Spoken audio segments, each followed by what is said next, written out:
ফুলের মূল্য লিখেছেন প্রভাত কুমার মুখোপাধ্যায়। লন্ডন নগরের স্থানে স্থানে নিরামিষ ভোজনশালা আছে।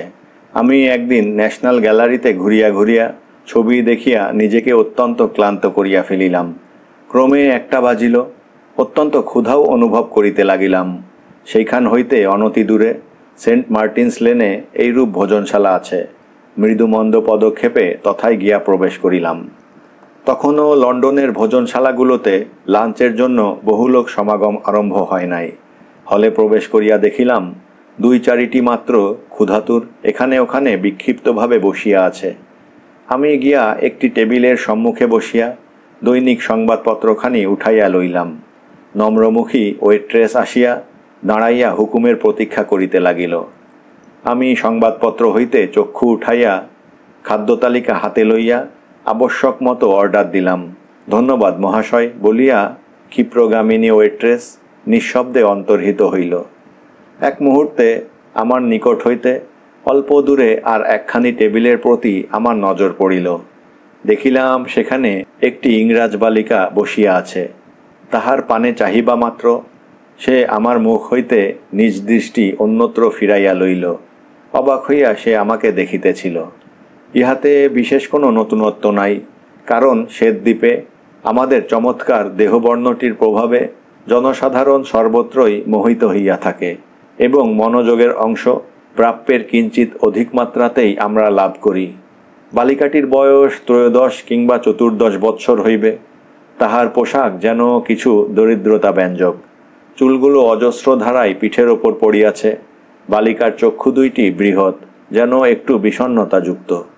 সে জানিতে না পারে এমনভাবে আমি মাঝে মাঝে তাহার পানে চাহিতে লাগিলাম।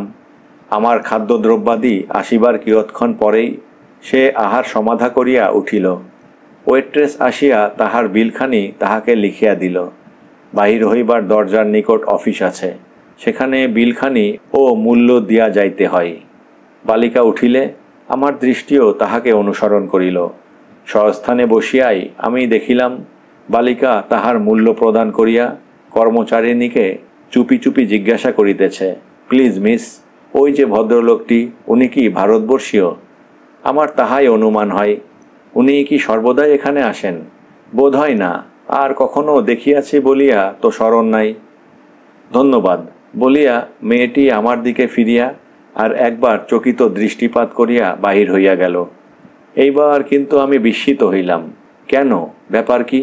আমার সম্বন্ধে তাহার এই কৌতূহল দেখিয়া তাহার সম্বন্ধেও আমার অত্যন্ত কৌতূহল উপস্থিত হইল। আহার শেষ হইলে ওয়েট্রেসকে আমি জিজ্ঞাসা করিলাম, ওই যে মেয়েটি ওখানে বসিয়াছিল তাহাকে তুমি জানো?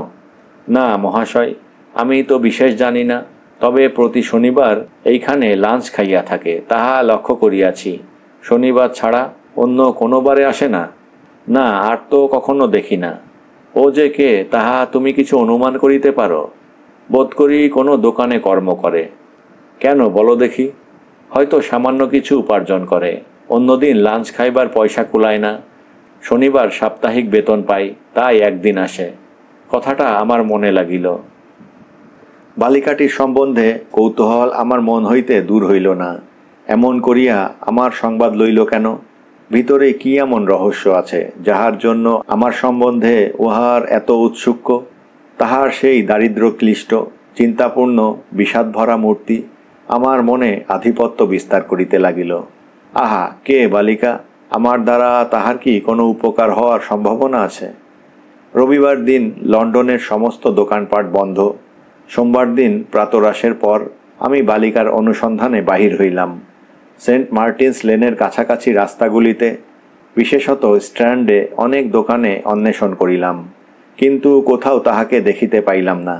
কোনো একটা দোকানে প্রবেশ করিলে অন্তত কিছু না কিছু ক্রয় করিতে হয়।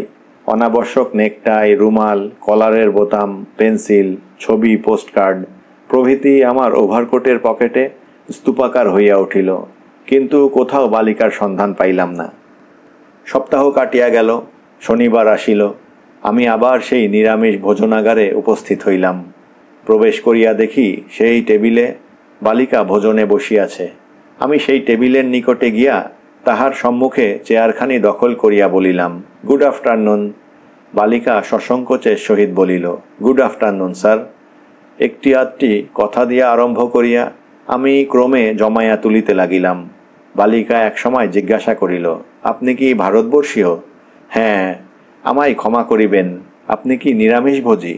উত্তর না দিয়া বলিলাম, কেন বলো দেখি? আমি শুনিয়াছি ভারতবর্ষীয় লোকের অধিকাংশই নিরামিষ ভোজন করে। তুমি ভারতবর্ষ সম্বন্ধীয় কথা কেমন করিয়া জানিলে? আমার জ্যেষ্ঠ ভ্রাতা ভারতবর্ষে সৈন্য হইয়া গিয়াছিলেন। আমি তখন উত্তর করিলাম, আমি প্রকৃত নিরামিষভোজী নহি, তবে মাঝে মাঝে আমি নিরামিষ ভোজন করিতে ভালোবাসি বটে। শুনিয়া বালিকা কিঞ্চিত নিরাশ হইল। জানিলাম এই জ্যেষ্ঠ ভ্রাতা ছাড়া বালিকার আর কোনো পুরুষ অভিভাবক নাই। ল্যাম্বেথে বৃদ্ধা বিধবা মাতার সহিত সে বসবাস করে। জিজ্ঞাসা করিলাম, তোমার দাদার নিকট হইতে পত্রাদি পাও? না, অনেক দিন কোনো পত্রাদি পাই নাই। সেই জন্য আমার মা অত্যন্ত চিন্তিত আছেন। তাহাকে লোকে বলে ভারতবর্ষ সর্প ব্যাঘ্র ও জ্বর রোগে পরিপূর্ণ।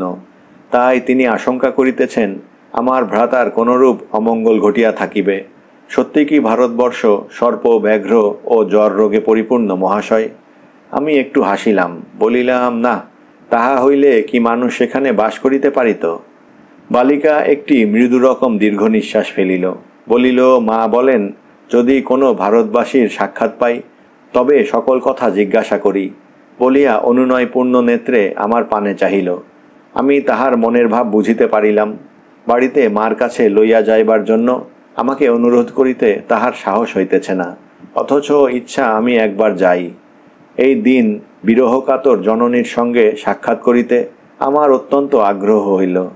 দরিদ্রের কুটিরের সাক্ষাৎ পরিচয় লাভের অবসর আমার কখনো ঘটে নাই।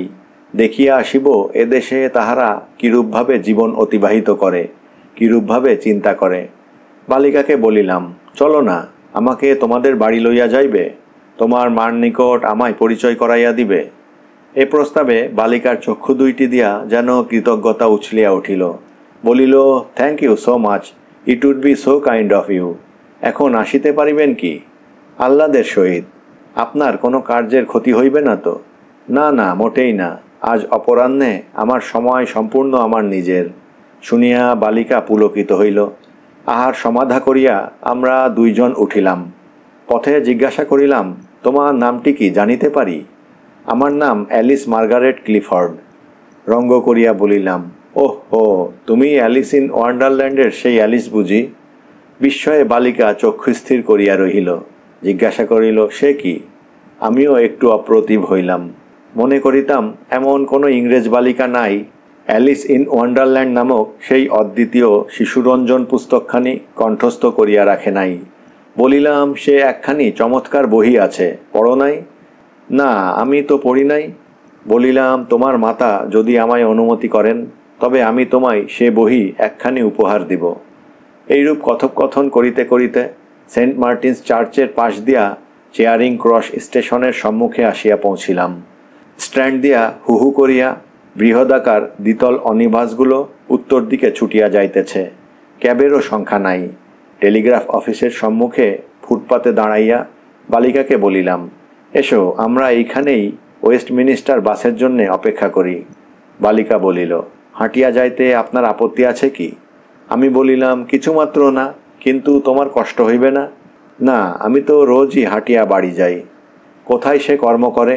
এইবার তাহাকে জিজ্ঞাসা করিবার সুযোগ পাইলাম। ইংরাজি হিসাবে এইরূপ প্রশ্ন জিজ্ঞাসা করাটা নিয়ম নহে, কিন্তু সকল নিয়মেরই ফাঁকি আছে কিনা। যেমন রেলগাড়িতে উঠিয়া সহযাত্রীকে কোথায় যাইতেছেন মহাশয় জিজ্ঞাসা করা ভয়ানক পাপ, তবে অধিক দূর যাইবেন কি জিজ্ঞাসা করিতে দোষ নাই। সহযাত্রী ইচ্ছা করিলে বলিতে পারে, আমি অমুক স্থান অবধি যাইব। ইচ্ছা না করিলে বলিতে পারে, না, এমন বেশি দূর নয়। আমার প্রশ্নেরও উত্তর দেওয়া হইল, তাহার পর্দাও বজায় থাকিল। সেই হিসেবে আমি বালিকাকে জিজ্ঞাসা করিলাম, এদিকে তুমি প্রায়ই আসো বুঝি? বালিকা বলিল, হ্যাঁ, আমি সিভিল সার্ভিস স্টোরে টাইপরাইটারের কাজ করি। রোজ সন্ধ্যাবেলা বাড়ি যাই। আজ শনিবার বলিয়া শীঘ্র ছুটি পাইয়াছি। আমি তাহাকে বলিলাম, চলো, স্ট্যান্ড দিয়া না গিয়া এমব্যাঙ্কমেন্ট দিয়া যাওয়া যাউক, ভিড় কম। বলিয়া তাহার বাহু ধারণ করিয়া সাবধানতার সহিত রাস্তা পার করিয়া দিলাম। টেমস নদীর উত্তর কূল দিয়া এমব্যাঙ্কমেন্ট নামক রাস্তা গিয়াছে। চলিতে চলিতে বলিলাম, তুমি কি সচরাচর এই রাস্তা দিয়াই যাও? বালিকা বলিল, না, এ রাস্তায় যদিও ভিড় কম, তথাপি ময়লা কাপড় পরা লোকের সংখ্যা অধিক। আমি তাই স্ট্র্যান্ড এবং হোয়াইট হল দিয়াই বাড়ি যাই। আমি মনে মনে এই অশিক্ষিত দরিদ্র বালিকার নিকট পরাজয় স্বীকার করিলাম। ইংরাজ জাতির সৌন্দর্যপ্রিয়তার নিকট আত্মপরাজয় ইহাই প্রথমবার নহে। কথোপকথনে আমরা ওয়েস্টমিনিস্টার ব্রিজের নিকটবর্তী হইলাম। আমি বলিলাম, তোমাকে কি অ্যালিস বলিয়া ডাকিব না মিস ক্লিফোর্ড বলিব? মৃদু হাসিয়া বালিকা বলিল, আমি তো এখনও যথেষ্ট বড় হই নাই, আমাকে যাহা ইচ্ছা ডাকিতে পারেন। লোকে আমাকে ম্যাগি বলিয়া ডাকে।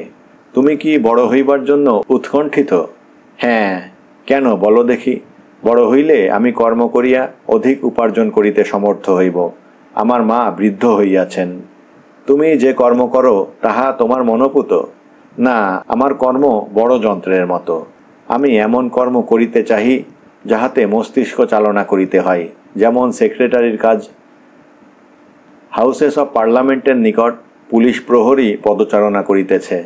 দক্ষিণে রাখিয়া ওয়েস্টমিনিস্টার ব্রিজ পার হইয়া আমরা ল্যাম্বেথে গিয়া পড়িলাম। ইহা দরিদ্রের পল্লী। ম্যাগি বলিল, আমি যদি কখনো সেক্রেটারি হইতে পারি, তবে মাকে এ পাড়া হইতে স্থানান্তরিত করিয়া অন্যত্র লইয়া যাইব। লোকের ভিড় অতিক্রম করিয়া আমরা চলিতে লাগিলাম। জিজ্ঞাসা করিলাম, তোমার প্রথম নামটি ছাড়িয়ে দ্বিতীয় নামটি তোমার ডাকনাম হইল কেন? ম্যাগি বলিল, আমার মার প্রথম নামও অ্যালিস, তাই আমার পিতা আমার দ্বিতীয় নামটি সংক্ষিপ্ত করিয়া ডাকিতেন। তোমার পিতা তোমাকে ম্যাগি বলিতেন না ম্যাগিস বলিয়া ডাকিতেন? যখন আদর করিয়া ডাকিতেন তখন ম্যাগিস বলিয়া ডাকিতেন। আপনি কি করিয়া জানিলেন? রহস্য করিয়া বলিলাম, হ্যাঁ হ্যাঁ, আমরা ভারতবর্ষীয় কিনা আমাদের জাদুবিদ্যা ও ভূত ভবিষ্যৎ অনেক বিষয় জানা আছে। বালিকা বলিল, তাহা আমি শুনিয়াছি। বিস্মিত হইয়া জিজ্ঞাসা করিলাম, বটে, কি শুনিয়াছ? শুনিয়াছি ভারতবর্ষে অনেক লোক আছে যাহারা অলৌকিক ক্ষমতা সম্পন্ন, তাহাদিগকে যোগী বলে। কিন্তু আপনি তো যোগী নহেন। কেমন করিয়া জানিলে ম্যাগি আমি যোগী নহি? যোগীগণ মাংস ভক্ষণ করে না। তাই বুঝি তুমি প্রথমে আমাকে জিজ্ঞাসা করিয়াছিলে আমি নিরামিষ ভোজি কিনা? বালিকা উত্তর না দিয়া মৃদু মৃদু হাস্য করিতে লাগিল। ক্রমে আমরা একটি সংকীর্ণ গৃহদ্বারের নিকট পৌঁছিলাম। পকেট হইতে ল্যাচকি বাহির করিয়া ম্যাগি দরজা খুলিয়া ফেলিল। ভেতরে প্রবেশ করিয়া আমাকে বলিল, আসুন। আমি প্রবেশ করিলে ম্যাগি দরজা বন্ধ করিয়া দিল। সিঁড়ির নিকট গিয়া একটু উচ্চস্বরে বলিল, মা, তুমি কোথায়? নিম্ন হইতে শব্দ আসিল, আমি রান্নাঘরে রহিয়াছি বাছা, নামিয়া আইসো। এখানে বলা আবশ্যক, লন্ডনের রাজপথগুলি ভূমি হইতে উচ্চ হইয়া থাকে। রান্নাঘর প্রায়ই রাস্তার সমতলতা হইতে নিম্ন হয়। মার স্বর শুনিয়া আমার প্রতি চাহিয়া ম্যাগি বলিল, ডু ইউ মাইন্ড? আমি বলিলাম, নট ইন দ্য লিস্ট, চলো। সিঁড়ি দিয়া বালিকার সঙ্গে আমি তাহাদের রান্নাঘরে নামিয়া গেলাম। দুয়ারের কাছে দাঁড়াইয়া ম্যাগি বলিল, মা, একজন ভারতবর্ষীয় ভদ্রলোক তোমার সহিত সাক্ষাৎ করিতে আসিয়াছেন। বৃদ্ধা আগ্রহ সহকারে বলিলেন, কই তিনি? আমি ম্যাগির পশ্চাৎ পশ্চাৎ স্মিত মুখে প্রবেশ করিলাম। বালিকা পরস্পর পরিচয় করাইয়া দিল। ইনি মিস্টার গুপ্ত, ইনি আমার মা। হাউ ডু ইউ ডু বলিয়া আমি কর প্রসারণ করিয়া দিলাম। মিসেস ক্লিফোর্ড বলিলেন, ক্ষমা করিবেন, আমার হাত ভালো নয় বলিয়া নিজ হস্ত প্রসারণ করিয়া দেখাইলেন। তাহাতে ময়দা লাগিয়া রহিয়াছে। বলিলেন, আজ শনিবার, তাই কেক প্রস্তুত করিতেছি। সন্ধ্যাবেলা লোক আসিয়া ইহা কিনিয়া লইয়া যাইবে। রাত্রে রাজপথে ইহা বিক্রয় হইবে। এরূপ করিয়া কষ্টে আমরা জীবিকা নির্বাহ করি। দরিদ্র পল্লীতে শনিবার রাত্রিটা মহোৎসবের ব্যাপার। পথে পথে আলোকময় রেলগাড়িতে করিয়া অসংখ্য লোক পণ্যদ্রব্য বিক্রয় করিয়া বেড়ায়। রাজপথে এই সন্ধ্যায় ভিড় সকল দিন অপেক্ষা অধিক। শনিবারেই দরিদ্রগণের একটু খরচপত্র করিবার দিন, কারণ সেই দিনই তাহারা সাপ্তাহিক বেতন পাইয়া থাকে। ড্রেসারের উপরে ময়দা, চর্বি, কিশমিশ, ডিম্ব প্রভৃতি কেক প্রস্তুতের উপকরণগুলি সজ্জিত রহিয়াছে। টিনের আধারে সদ্যপক্ক কয়েকটি কেকও রহিয়াছে। মিসেস ক্লিফোর্ড বলিলেন, গরিব মানুষের পাকশালায় বসা কি আপনার প্রীতিকর হইবে? আমার কার্য প্রায় শেষ হইয়াছে। ম্যাগি, তুই ইহাকে বসিবার ঘরে লইয়া যা, আমি এখনই আসিতেছি। আমি বলিলাম, না না, আমি এখানে বেশ বসিতে পারিব, আপনি বেশ কেক তৈয়ারি করিয়াছেন তো। মিসেস ক্লিফোর্ড স্মিত মুখে আমাকে ধন্যবাদ প্রদান করিলেন। ম্যাগি বলিল, মা বেশ টফি তৈয়ারি করেন, খাইয়া দেখিবেন? আমি আহ্লাদের সহিত সম্মতি জানাইলাম। ম্যাগি একটা কাবার্ড খুলিয়া একটি টিনের কৌটাপূর্ণ টফি আনিয়া হাজির করিল। আমি কয়েকটি খাইয়া সুখ্যাতি করিতে লাগিলাম।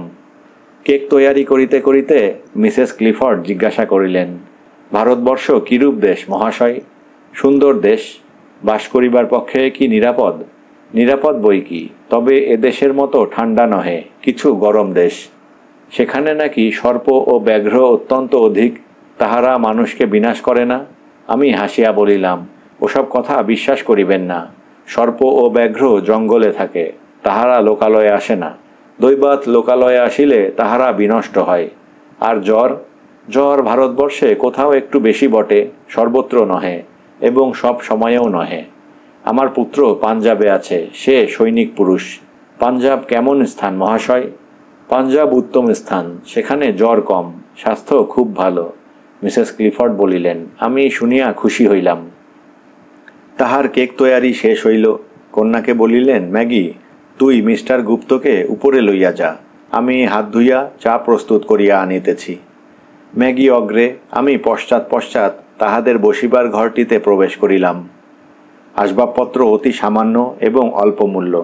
মেঝের উপর কার্পেটখানি বহু পুরাতন হইয়া গিয়াছে, স্থানে স্থানে ছিন্ন, কিন্তু সমস্তই অত্যন্ত পরিষ্কার পরিচ্ছন্ন।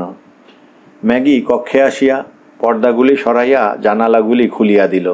একটি কাঁচে আবৃত পুস্তকের কেস ছিল। আমি দাঁড়াইয়া তাহাই দেখিতে লাগিলাম। কিয়ৎক্ষণ পরে মিসেস ক্লিফোর্ড চায়ের ট্রে হাতে করিয়া আসিয়া উপস্থিত হইলেন। তাহার অঙ্গ হইতে রন্ধনশালার সমস্ত চিহ্ন অন্তর্হিত। চা পান করিতে করিতে আমি ভারতবর্ষের গল্প করিতে লাগিলাম। মিসেস ক্লিফোর্ড তাহার পুত্রের একখানি ফটোগ্রাফ দেখাইলেন। ইহা ভারতবর্ষ যাত্রার পূর্বে তোলা হইয়াছিল। তাহার পুত্রের নাম ফ্রান্সিস অথবা ফ্র্যাঙ্ক। ম্যাগি একখানি ছবির বই বাহির করিল। তাহার জন্মদিন উপলক্ষে তাহার দাদা এখানি পাঠাইয়া দিয়াছেন। ইহাতে সিমলা শৈলের অনেকগুলো অট্টালিকা এবং স্বাভাবিক দৃশ্যের ছবি রহিয়াছে। ভিতরের পৃষ্ঠায় লেখা আছে, to Maggie on her birthday from her loving brother Frank. Mrs Clifford বলিলেন, ম্যাগি, সেই আংটিটা মিস্টার গুপ্তকে দেখা না। আমি বলিলাম, তোমার দাদা পাঠাইয়াছেন নাকি? কই ম্যাগি, কীরকম আংটি দেখি। ম্যাগি বলিল, সে একটি জাদুযুক্ত অঙ্গুরীয়। একজন ইয়োগী সেটি ফ্রাঙ্ককে দিয়াছিল। বলিয়া ম্যাগি আংটি বাহির করিয়া দিল। আমাকে জিজ্ঞাসা করিল, আপনি ইহা হইতে ভূত ভবিষ্যৎ বলিতে পারেন? ক্রিস্টাল গেজিং নামক একটা ব্যাপারের কথা অনেকদিন হইতে শুনিয়াছিলাম। দেখিলাম আংটিতে একটি স্ফটিক বসানো রহিয়াছে। হাতে করিয়া সেটি দেখিতে লাগিলাম।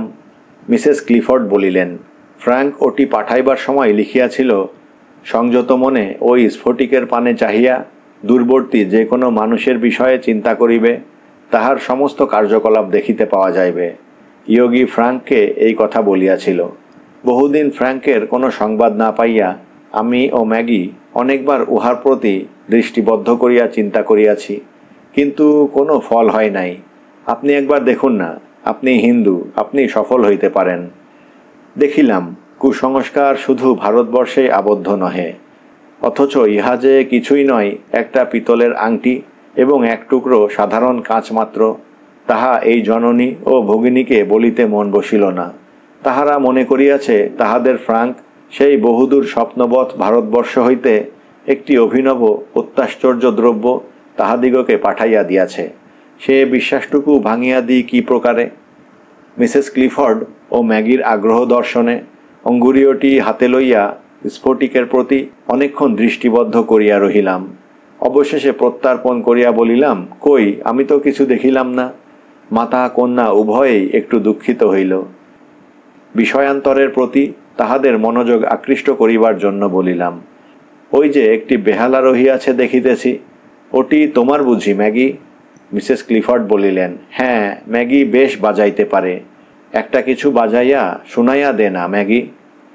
ম্যাগি তাহার মাতার প্রতি রোষ কটাক্ষ করিয়া বলিল, ও মাদার, আমি বলিলাম, ম্যাগি একটা বাজাও না, আমি বেহালা শুনিতে বড় ভালোবাসি। দেশে আমার একটি বোন আছে, সেও তোমার মতো এত বড় হইবে, সে আমায় বেহালা বাজাইয়া শুনাইত। ম্যাগি বলিল, আমি যেরূপ বাজাই তাহা মোটেই শুনিবার উপযুক্ত নহে।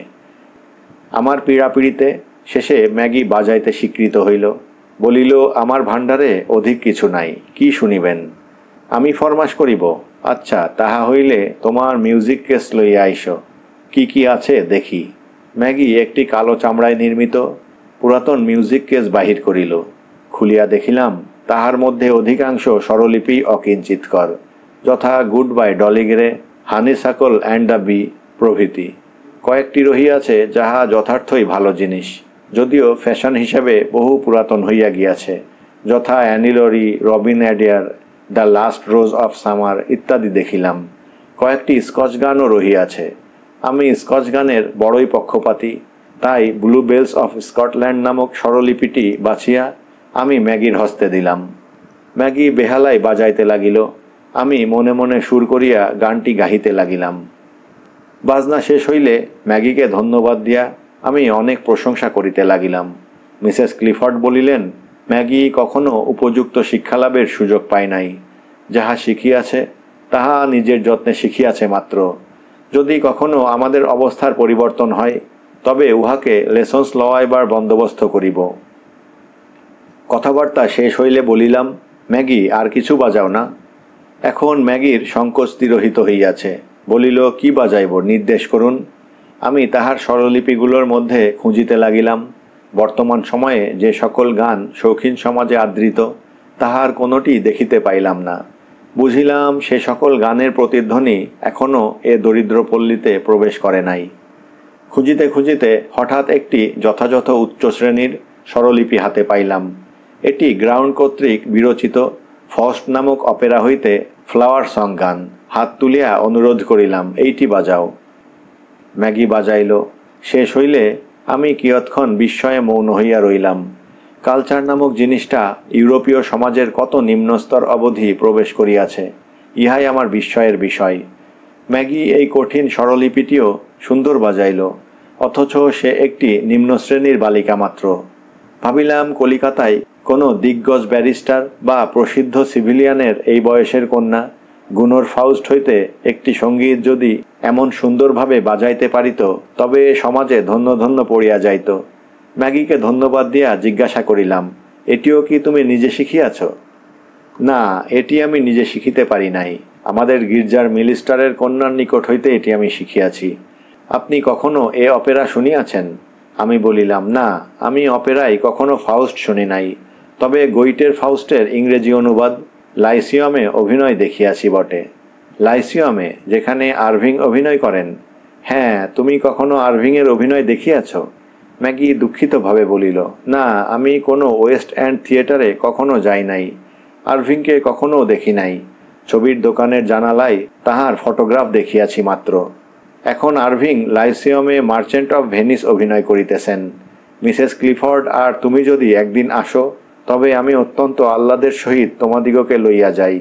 মিসেস ক্লিফর্ড ধন্যবাদের সহিত সম্মতি জানাইলেন। জিজ্ঞাসা করিলাম, আপনি সান্ধ্য অভিনয় দেখিতে ইচ্ছা করেন না অপরাহ্নের অভিনয়? মিসেস ক্লিফর্ড বলিলেন, আমার শরীর ভালো নহে, অপরাহ্ন অভিনয়ই সুবিধা। এক শনিবারে ম্যাগির ছুটির পর একত্র যাওয়া যাইতে পারে। আমি বলিলাম, উত্তম। সোমবার দিন গিয়া সামনের যে শনিবারের জন্য পাই সেই শনিবারের টিকিট কিনিয়া রাখিয়া আপনাকে তারিখ জানাইব। ম্যাগি বলিল, কিন্তু মিস্টার গুপ্ত, আপনি যেন অধিক মূল্যের টিকিট কিনিবেন না, তাহা যদি কেনেন তবে আমরা অত্যন্ত দুঃখিত হইব। আমি বলিলাম, না, অধিক মূল্যের টিকিট কিনিব কেন, আপার সার্কেলের টিকিট কিনিব এখন। আমি তো আর একজন ভারতবর্ষীয় রাজা নহি। ভালো কথা, মার্চেন্ট অফ ভেনিস পড়িয়াছ? মূল নাটক পড়ি নাই। স্কুলে আমাদের পাঠ্যপুস্তকে ল্যাম্পস টেলস হইতে গল্পাংশ কতকটা উদ্ধৃত ছিল, তাহাই পড়িয়াছি। আচ্ছা, আমি তোমায় মূল নাটক একখানি পাঠাইয়া দিব, বেশ করিয়া পড়িয়া রাখিও, তাহা হইলে অভিনয় বুঝিবার সুবিধা হইবে। সন্ধ্যা হইয়া আসিয়াছিল। আমি ইহাদিগের নিকট বিদায় গ্রহণ করিলাম। সোমবার দিন বেলা 10টার সময় লাইসিয়ামের বক্স অফিসে গিয়া কর্মচারীকে জিজ্ঞাসা করিলাম, আগামী শনিবার অপরাহ্ন অভিনয়ের জন্য আমাকে 3খানা আপার সার্কেলের টিকিট দিতে পারেন? কর্মচারী বলিল, না মহাশয়, এখন সামনের 2 শনিবার দিতে পারি না, সমস্ত আসন বিক্রয় হইয়া গিয়াছে। 3য় শনিবার, সেদিন দিতে পারি বলিয়া সে ব্যক্তি সেই তারিখ অঙ্কিত একটি প্ল্যান বাহির করিল। দেখিলাম সে তারিখেও আপার সার্কেলের অনেক আসন বিক্রয় হইয়া গিয়াছে। সেই আসনের নম্বরগুলো নীল পেন্সিল দিয়া কাটা রহিয়াছে। প্ল্যানখানি হাতে লইয়া খালি আসনগুলো হইতে বাছিয়া পরস্পর সংলগ্ন 3টি আসন পছন্দ করিয়া তাহার নম্বর কর্মচারীকে বলিয়া দিলাম। সেই নম্বরযুক্ত 3খানি টিকিট ক্রয় করিয়া 12 শিলিং মূল্য দিয়া চলিয়া আসিলাম। 3 মাস কাটিয়া গিয়াছে। ইতিমধ্যে আরও কয়েকবার ম্যাগির সহিত গিয়া তাহার মাতার সঙ্গে সাক্ষাৎ করিয়া আসিয়াছি। মধ্যে ম্যাগিকে একদিন জু গার্ডেনে লইয়া গিয়াছিলাম। সেখানে ইন্ডিয়ান রাজা নামক হস্তির পৃষ্ঠে অন্যান্য বালক বালিকার সহিত ম্যাগিও আরোহণ করিয়াছিল। হাতি চড়িয়া তাহার খুশির আর সীমা নাই। এখনো পর্যন্ত কিন্তু তাহার ভ্রাতার কোনো সংবাদ আসে নাই। একদিন মিসেস ক্লিফোর্ডের অনুরোধক্রমে ইন্ডিয়া অফিসে গিয়া সংবাদ লইলাম। শুনিলাম যে রেজিমেন্টে ফ্রাঙ্ক আছে তাহা এখন সীমান্ত সমরে নিযুক্ত। এই কথা শুনিয়া অবধি মিসেস ক্লিফোর্ড অত্যন্ত চিন্তান্বিত হইয়া পড়িয়াছেন। একদিন প্রভাতে ম্যাগির নিকট হইতে একখানি পোস্টকার্ড পাইলাম। সে লিখিয়াছে, প্রিয় মিস্টার গুপ্ত, আমার মা অত্যন্ত পীড়িত। আমি আজ 1 সপ্তাহকাল কর্মস্থানে যাইতে পারি নাই। আপনি যদি দয়া করিয়া একবার আসেন তবে অত্যন্ত কৃতজ্ঞ হইব। ম্যাগি। আমি যে পরিবারে বাস করিতাম তাহাদিগের নিকট পূর্বেই ম্যাগি ও তাহার জননী সম্বন্ধে গল্প করিয়াছিলাম। আজ প্রাতরাশের সময় টেবিলে এই সংবাদ উল্লেখ করিলাম। গৃহিণী আমাকে বলিলেন, তুমি যখন যাইবে সঙ্গে কিছু অর্থ লইয়া যাইও। মেয়েটি 1 সপ্তাহ কর্ম করে নাই, বেতন পায় নাই। তাহারা বোধহয় অত্যন্ত কষ্টে পড়িয়াছে। প্রাতরাশের পর আমি কিছু টাকা সঙ্গে লইয়া ল্যাম্বেথ যাত্রা করিলাম। তাহাদের বাড়িতে পৌঁছিয়া দরজায় ঘা দিলাম। ম্যাগি আসিয়া দুয়ার খুলিয়া দিল। তাহার চেহারা অত্যন্ত খারাপ হইয়া গিয়াছে, চক্ষু কোটরাগত। আমাকে দেখিয়াই বলিল, oh thank you mister Gupta, it is so kind. জিজ্ঞাসা করিলাম, ম্যাগি, তোমার মা কেমন আছেন? ম্যাগি বলল, মা এখন নিদ্রিত, তিনি অত্যন্ত পীড়িত। ডাক্তার বলিয়াছে ফ্রাঙ্কের সংবাদ না পাইয়া দুশ্চিন্তায় পীড়া এরূপ বৃদ্ধি পাইয়াছে, হয়তো তিনি বাঁচিবেন না। আমি ম্যাগিকে সান্ত্বনা দিতে লাগিলাম। নিজের রুমাল দিয়া তাহার চক্ষু মুছাইয়া দিলাম। ম্যাগি একটু সুস্থ হইয়া বলিল, আপনার নিকট আমার একটি ভিক্ষা আছে। আমি বলিলাম, কি ম্যাগি? বসিবার ঘরে আসুন বলিব। পাছে আমাদের পদশব্দে পীড়িত বৃদ্ধা জাগরিত হন। তাই আমরা সাবধানে বসিবার কক্ষে গিয়া প্রবেশ করিলাম। মাঝখানে দাঁড়াইয়া সস্নেহে জিজ্ঞাসা করিলাম, কি ম্যাগি? ম্যাগি আমার মুখের পানে আকুল নেত্রে কয়েক মুহূর্ত চাহিয়া রহিল। আমি প্রতীক্ষা করিলাম। শেষে ম্যাগি কিছু না বলিয়া 2 হস্তে মুখ ঢাকিয়া নীরবে ক্রন্দন করিতে লাগিল। আমি বড় বিপদে পড়িলাম। এ বালিকাকে আমি কি বলিয়া সান্ত্বনা দিই? ইহার ভ্রাতা সীমান্ত সমরে, জীবিত কি মৃত তাহা ভগবানই জানেন। পৃথিবীতে একমাত্র সম্বল মাতা। সেই মাতা চলিয়া গেলে ইহার কি দশা হইবে? এই যৌবনমুখী বালিকা এই লন্ডনে দাঁড়াইবে কোথায়? আমি জোর করিয়া ম্যাগির মুখ হইতে তাহার হস্তাবরণ খুলিয়া দিলাম। বলিলাম, ম্যাগি, কি বলিবে বলো? আমার দ্বারা যদি তোমার কিছুমাত্র উপকার হয় তাহা করিতে আমি পরামুখ হইব না। ম্যাগি বলিল, মিস্টার গুপ্ত, আমি যাহা প্রস্তাব করিব তাহা শুনিয়া আপনি কি ভাবিবেন জানি না। তাহা যদি অত্যন্ত গর্হিত হয় তবে আমাকে ক্ষমা করিবেন। কি প্রস্তাব? গতকল্য সারাদিন মা খালি বলিয়াছিলেন, মিস্টার গুপ্ত আসিয়া যদি সেই স্ফটিকের প্রতি কিয়ৎক্ষণ দৃষ্টি করেন তবে হয়তো ফ্র্যাঙ্কের কোনো সংবাদ বলিতে পারেন। তিনি তো হিন্দু বটে। আমি তাই আপনাকে আসিবার জন্য পত্র লিখিয়াছিলাম। তুমি যদি ইচ্ছা করো সে অঙ্গুরীও লইয়া এসো, আমি অবশ্যই পুনর্বার চেষ্টা করিয়া দেখিব। ম্যাগি আকুল স্বরে বলিল, কিন্তু এবারও যদি নিষ্ফল হয়? আমি ম্যাগির মনের ভাব বুঝিলাম। বুঝিয়া নিস্তব্ধ হইয়া রহিলাম। ম্যাগি বলিল, মিস্টার গুপ্ত, আমি পুস্তকে পড়িয়াছি হিন্দু জাতি অত্যন্ত সত্যপরায়ণ।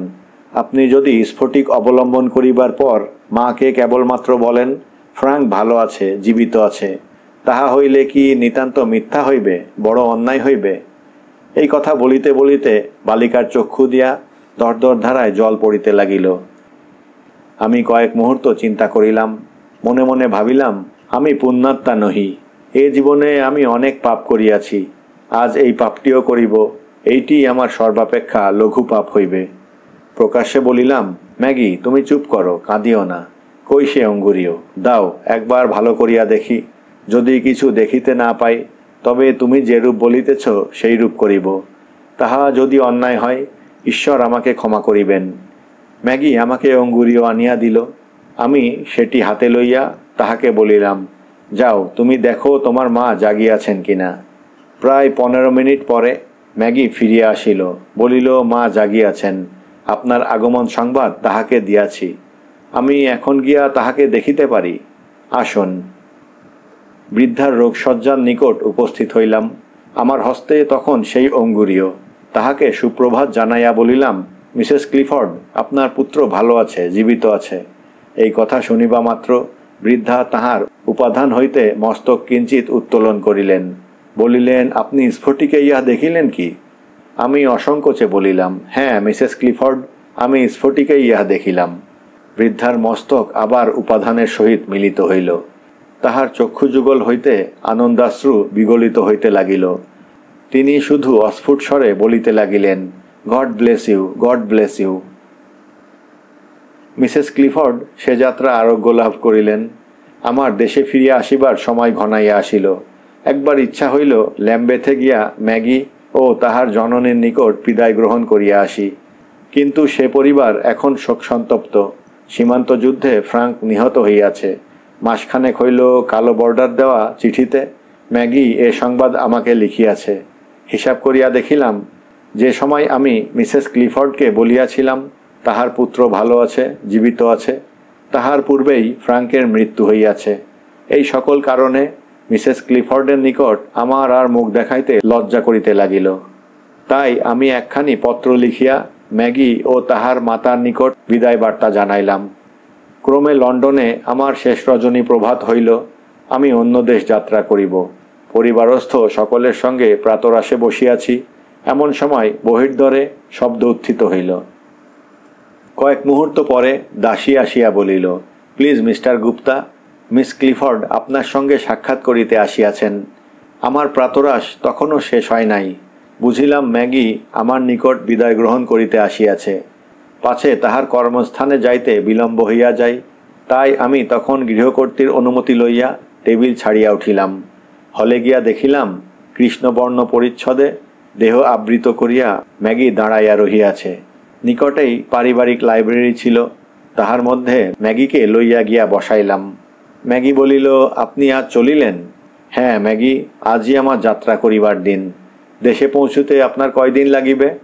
2 সপ্তাহের কিঞ্চিত অধিক লাগিবে। কোন স্থানে আপনি থাকবেন? আমি পাঞ্জাব সিভিল সার্ভিসে প্রবেশ করিয়াছি। কোন স্থানে আমাকে থাকিতে হইবে সেখানে না পৌঁছুলে জানা যাইবে না। সেখান হইতে সীমান্ত কি অনেক দূর? না, অধিক দূর নহে।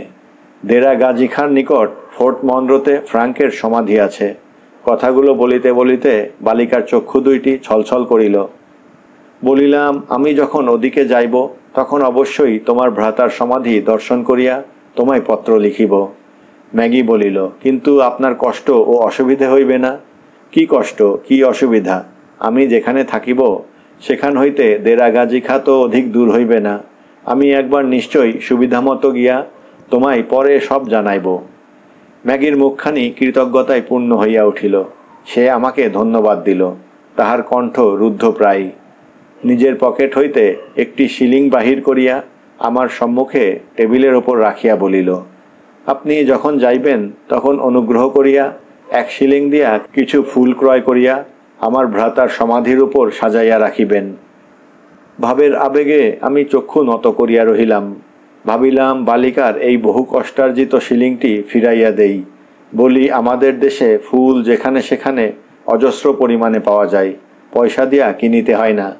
কিন্তু আবার ভাবিলাম, এই যে ত্যাগের সুখটুকু, ইহা হইতে বালিকাকে বঞ্চিত করি কেন? এই যে বহু শ্রমলব্ধ শিলিংটি, ইহার দ্বারা বালিকা যেটুকু সুখ স্বচ্ছন্দতা ক্রয় করিতে পারিত, প্রেমের নামে সে তাহা ত্যাগ করিতে উদ্যত হইয়াছে। সে ত্যাগের সুখটুকু মহামূল্য। সে সুখটুকু লাভ করিলে উহার বিরহতপ্ত হৃদয় কিয়ৎ পরিমাণে শীতল হইবে। তাহা হইতে বালিকাকে বঞ্চিত করিয়া ফল কি, এই ভাবিয়া আমি সেই শিলিংটি উঠাইয়া লইলাম। বলিলাম, ম্যাগি, আমি এই শিলিং দিয়া ফুল কিনিয়া তোমার ভ্রাতার সমাধির উপর সাজাইয়া দিব। ম্যাগি উঠিয়া দাঁড়াইল, বলিল, আমি আর আপনাকে কি বলিয়া ধন্যবাদ দিব? আমার কর্মস্থানে যাইবার বেলা হইল। গুড বাই, পত্রাদি যেন পাই। আমি উঠিয়া ম্যাগির হস্তখানি নিজ হস্তে লইলাম। বলিলাম, goodbye Maggie, God bless you.